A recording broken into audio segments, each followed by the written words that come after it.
Here is a scenario every global application fears. Azure East US has an outage. Your primary database is in East US. Your application in West US, Europe, and Asia all trying to write to East US. Everything fails. This is not theoretical. Regional outages happen. And if your database has a single point of failure, your entire application goes down with it. Traditional SQL databases were designed for one region. Replication was added later as an afterthought. Cosmos DB was designed from day one to be globally distributed. Every region you add is a full replica. Not just for reads, for writes too. A user in Singapore writes to the Singapore region directly. A user in London writes to the London region. Both writes are replicated globally in the background. That is the core idea of Cosmos DB. No single point of failure. No single primary to lose. Cosmos DB stores JSON documents, not rows and columns. The hierarchy is straightforward. An account contains databases. A database contains containers. A container contains items, which are JSON documents. The most important decision you make, the partition key. This is the field Cosmos DB uses to distribute your data. All items with the same partition key land on the same physical partition. Queries that filter by partition key are fast, they hit one partition. Queries without a partition key scan all partitions, expensive. But here is the catch that trips up most developers. Each logical partition has a 10 GB limit. If you pick a bad partition key, like a Boolean field with only two values, you get two giant partitions that cannot grow. Good partition keys have high cardinality. User ID, order ID, product ID. Thousands or millions of distinct values. Data spreads evenly. Each partition stays small. Cosmos DB has a unique pricing model you need to understand before you build on it. Everything is measured in request units RUs. Reading a 1 kilobyte item by its ID costs 1 RU. Writing that same item costs about 5 RUs. A complex query that scans multiple partitions might cost 50 or 500 RUs. You provision RUs per second or use serverless mode. In provision mode, you say, I need 10,000 RUs per second.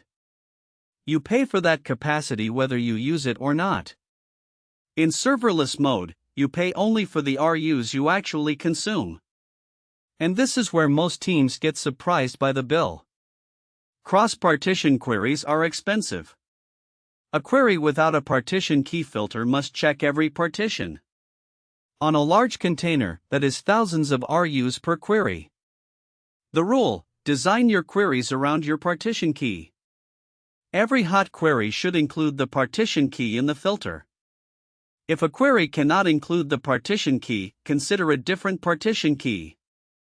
Adding a region to Cosmos DB is genuinely one click.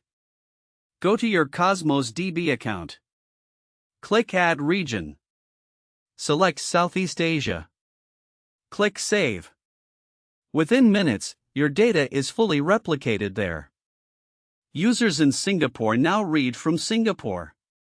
Latency drops from 200 milliseconds to under 10 milliseconds. Now here is the powerful part that almost no other database offers.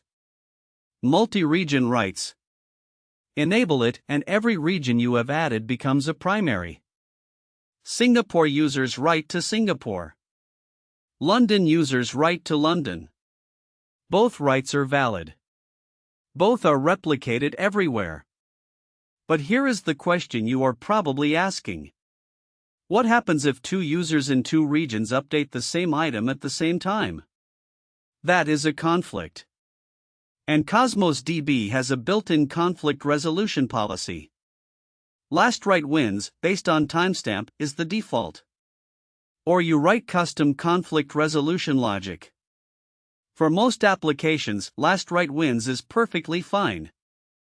User updates their own profile? No conflict possible. Conflicts only matter for shared data with concurrent global rights. This is where Cosmos DB gets interesting and where most developers get confused. Cosmos DB offers 5 consistency levels. In a distributed database, you choose the trade-off between consistency and performance. Strong consistency, every read always sees the latest write. Same guarantee as a traditional SQL database. But it requires coordinating across regions before acknowledging a write. Higher latency. Session consistency, the most commonly used level. Within your own session, you always see your own writes.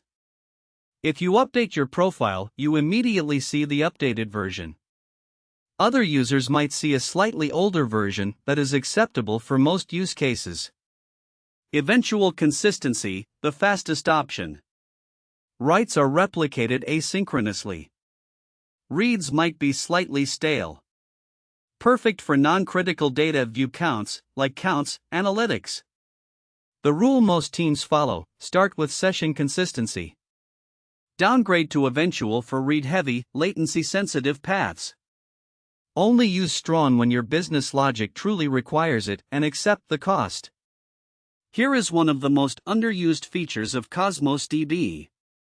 You do not have to use the native NoSQL API. Cosmos DB supports multiple APIs, each targeting a different data model and developer audience. The MongoDB API is the most popular alternative. If your application already uses MongoDB, you point it at Cosmos DB instead. No code changes. Your MongoDB drivers work as is. You get global distribution, 5.9's SLA, and managed infrastructure. The Cassandra API serves the same purpose for Cassandra workloads. Wide column data model. SQL query language. Your Cassandra code runs unchanged. The Gremlin API turns Cosmos DB into a graph database. Model entities as nodes and relationships as edges. Query with Gremlin traversal language. Perfect for recommendation engines, fraud detection networks, knowledge graphs. The key insight: Cosmos DB is not one database. It is one globally distributed storage engine with multiple data model APIs on top. Pick the API that matches your data model and existing skills. Cosmos DB is not the right database for every workload. Let me be direct about this. Use Cosmos DB when your app is genuinely global. Users in multiple continents needing sub-10 millisecond reads. That is where Cosmos DB has no peer. Use it for IoT and event data. Millions of devices sending telemetry every second. Schemaless JSON. Partition by device ID. Serverless scales automatically. And this is the part nobody talks about. Cosmos DB is expensive at low scale.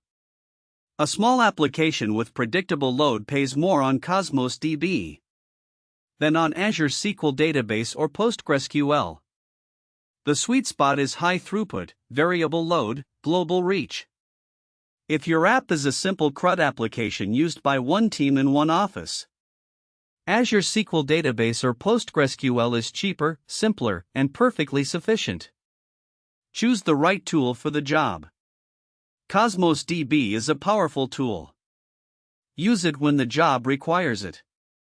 This is part 24 of the Azure series. Subscribe and keep going. Next up, Azure Service Bus and Event Grid. Let me bring it all together. Cosmos DB solves the problem of building databases for a global world. Add any Azure region in one click. Data replicates automatically. Every region serves reads locally, single-digit millisecond latency anywhere on Earth. Multi-region writes means no single primary to lose. Enable it, and every region accepts writes simultaneously. The partition key is your most important architectural decision. High cardinality. Queries filter by it. 10 GB limit per logical partition. Choose session consistency as your default. Strong when business logic demands it. Eventual for read-heavy analytics paths. The MongoDB, Cassandra, and Gremlin APIs let you bring existing skills and codebases. No rewrite required. The honest trade-off: Cosmos DB is expensive at low scale. Use it when you genuinely need global distribution and high throughput. Use SQL when you do not. This is part 24 of the Azure series. Subscribe and keep going.